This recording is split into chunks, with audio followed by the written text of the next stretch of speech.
That's right, Alex Honnold is going to the summer 2024 Olympics for rock climbing. And a lot of you are probably wondering, what's he going to be doing there? Is he competing? No. IFSC recently uploaded this YouTube video where Alex says this. Well, honestly, I'm here because I'm potentially going to the Olympics this summer, and so I need to learn how to commentate / just learn what's going on in competitions a little bit. I don't know if I'm just out of the loop or if this is the official announcement, but Alex Honnold will be commentating in the summer 2024 Olympics, which is awesome, not only because it's Alex Honnold, but also because for those of you that didn't watch the last Olympics, the commentating was, I mean, I'm not gonna say it was bad, it was more like abhorrent. There's a few different tactics coming in about how they actually apply the rope through the Caribbean, or the hold as it's known, because some almost tie it round it and then slide it through, others just try and operate it with one hand. I guess because so many different companies have broadcasting rights to the Olympics, they each want to have their own commentator, which is annoying because IFSC's commentators are great. They have fantastic commentators, but each individual broadcasting service had their own hand-picked commentators who knew nothing about rock climbing. The change of grip from underarm to overarm to squeezing to finger holes. He grabbed the crimper to the sloper to the chicken wing to the Applebee's to a small boy's Sunday trousers. It's just absolute fucking nonsense. So this is super exciting news for me and probably most Americans, because if Alex Honnold is commentating, there's a good chance that he's commentating for one of the American broadcasting services, so we can actually watch the Olympics with somebody who knows what they're talking about. I'm a huge fan of Alex Honnold, especially with how square rock climbers are stereotypically. He's got a lot of personality, a lot of charm, all right? He's just a cool guy, he's really entertaining, so I think he'll do a fantastic job commentating. This video only has 37,000 views also, which is a pretty big announcement for that. Also, look at this dude's shoes. There's a lot going on there. There's like 5 different colors on these things. But Alex actually did another video with the IFSC YouTube channel, which most of you probably know for doing live streams with the shittiest audio you've ever heard. And who can forget the post-game interviews, right? the interviews where they forgot to turn the mic on. So there's no audio whatsoever. But I guess IFSC's getting into content creation now. They become real YouTubers. They don't just upload the IFSC live streams. Now they're doing YouTube videos. Look at this thumbnail. Look at this. That's a legit thumbnail. He's pointing at something. That's like, you know you've made it as a YouTuber when you start pointing at shit in your thumbnail. But they uploaded this video where Alex tries one of the women's comp problems. Well, possibly IFSC boulders are not your forte. Is that fair to say? It's fair to say. Fair to say. And despite Alex underselling himself, he gets the zone on his second try, which is pretty impressive. But this last move... This looks fucking dangerous. The irony of Alex Honnold saying that is, there's no joke I can make that's funnier than the fact that he's saying that in the first place. Obviously, the comments, everybody was talking about him saying that comp climbing indoors is dangerous. Indoor bouldering's no joke, guys, all right? This Alex Honnold's just proven it. He also falls on his third attempt and drags his shin down the volume, and there's these little, like, chunks of flesh and hair sticking. It's truly disgusting. I swear to God, Alex Honnold gets hurt doing every type of rock climbing except for just stick to it's the only way you're safe, Alex. So, quick update. While I was editing this video, I saw this post on Instagram. It's a compilation of Alex Honnold already commentating for IFSC, and he is the greatest commentator ever. It's interesting, his bio picture looks completely different than the man about to do this boulder prop. It's the almost haircut like, is new. It's like he went into witness protection. He basically just talks about completely irrelevant shit. I don't know how long it'll be till IFSC fires him, but until then, I'm just gonna bask in the glory that is Alex Honnold's commentating on IFSC. Now it's time for a quick word from this video's sponsor, Altitude. I know everybody's heard already, but Adam Ondra and Magnus Mippo teamed up to create the most comprehensive rock climbing course ever on the Altitude website. Well, the course is reopening on May 29th. I don't know about you, but I genuinely cannot think of anybody better to take advice from about rock climbing than Adam Ondra himself. And I know personally that Adam Ondra, Magnus, and the Altitude team put their blood, sweat, and tears into this course. It was a really big production. So if you want to check it out, click the link in the description below, head to Altitude's website. If you want to get a free sample lesson or be first in line when the doors reopen for the course, head to altitudeclimbing.com, check it out. Anyway, let's get back to the video. In other news, David Letterman and Alex Honnold went rock climbing together. Maybe you should try a slightly harder one. Yeah, maybe I should try and get a cab. Well, whichever, whichever. And I know what you're thinking, it's Alex Honnold. Did he take David Letterman to do the thing? You know, the climbing, the thing where you don't got the ropes and you climb up high, and if you fall, bad things happen. They did not. Yeah, apparently if you say the word, this word, you get completely demonetized and your video gets flagged. All kinds of bad stuff happens by YouTube. So Magnus tried to warn me about this like a year ago. We talked about it and I ignored him. I'm sorry, Magnus. I should have listened to you. But they didn't really do anything that crazy. David Letterman's like 200 years old, so they just did some top roping on like 5.7s, but it was a funny video. Let's tug on it. Yeah. Okay. Yeah, you're ready. I'll be right out, Mom. Yeah. There was a part where David put like 200 M&Ms in his chalk bag, and he's just eating them the entire video while Alex is trying to teach him how to rock climb.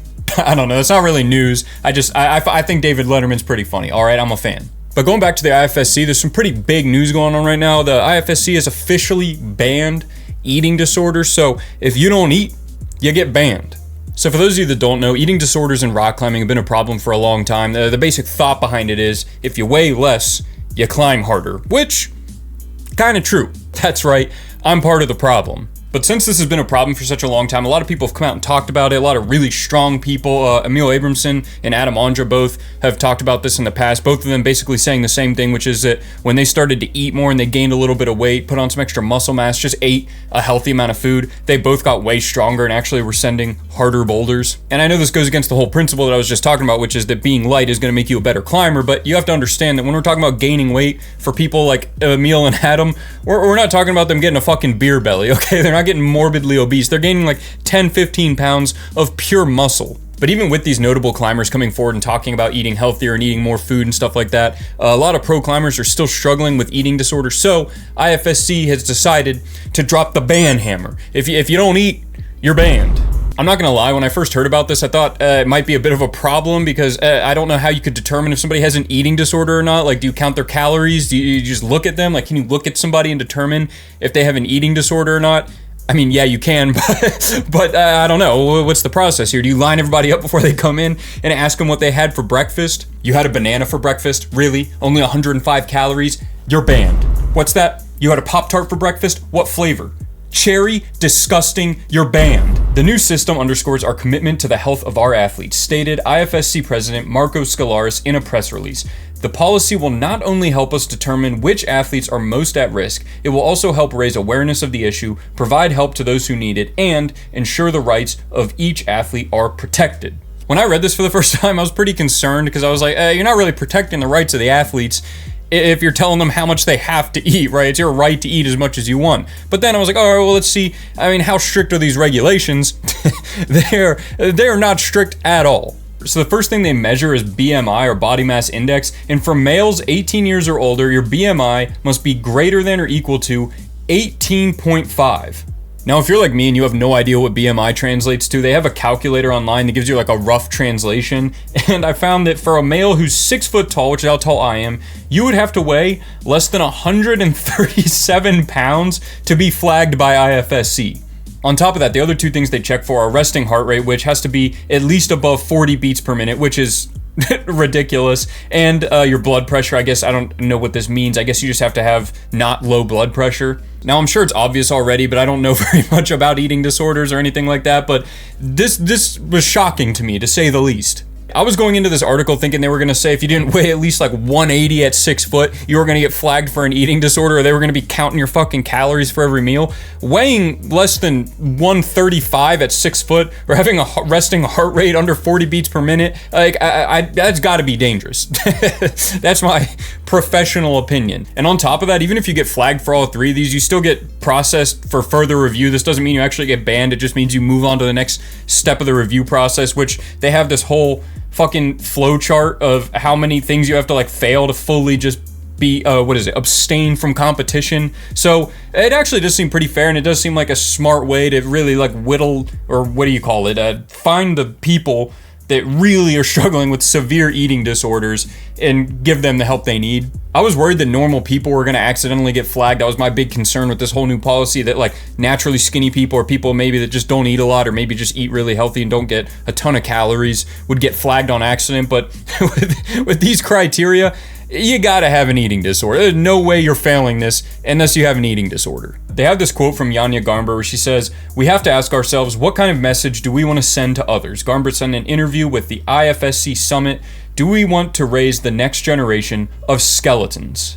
I guess the proof is in the pudding, right? If Yanya Garnbret and Adam Ondra, the two best climbers of all time, are both saying it's okay to gain a little bit of weight and eat more food, and they're both fucking jacked, like they're getting their fucking protein, that's for sure, they're probably right.